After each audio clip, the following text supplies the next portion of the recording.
A common complaint I hear about Stranger Things is that it began to fall off after the first season. It's a confusing complaint because season 1 crafted a specific identity and all the following seasons replicated that identity. But the difference is that the shaky foundation of the story only became apparent in future seasons. Stranger Things season 1 was like a horror movie. Instead of building its identity on strong characters, plot, themes, or setting, the identity was built on scary monsters, thrilling moments, and characters that filled basic roles. That worked the first time around because this type of writing is common in horror movies. The show had an identity, but that identity didn't include great characters because the horror genre is allowed to get away with two-dimensional characters. A lot of characters are just people to be killed off or an audience surrogate to experience the fear through. In Stranger Things specifically, a lot of characters had simple roles.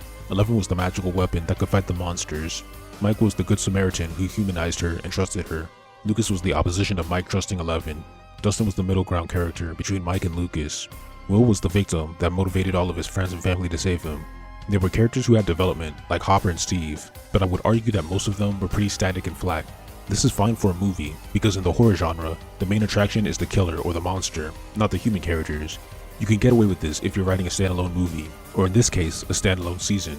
But when Stranger Things wrote multiple seasons, this identity backfired.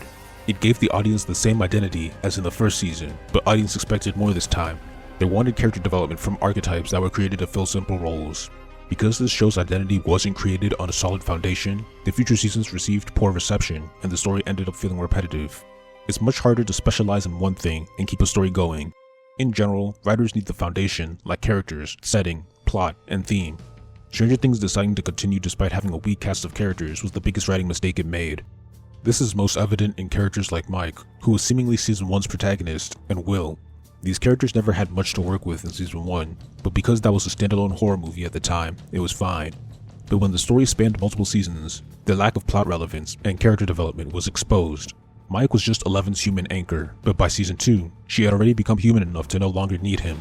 This is why he barely does anything the rest of the story. Will was just a victim, so what do you do with him in the next seasons? Make him a victim again? Either that or he just blends in with the other characters, like Mike.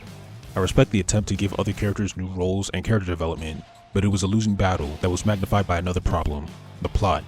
Get Out was a critically acclaimed psychological horror movie. Now I want you to write me a sequel with the same characters and the same quality, and then another, and then another. You see, horror movies aren't made to be compatible with sequels.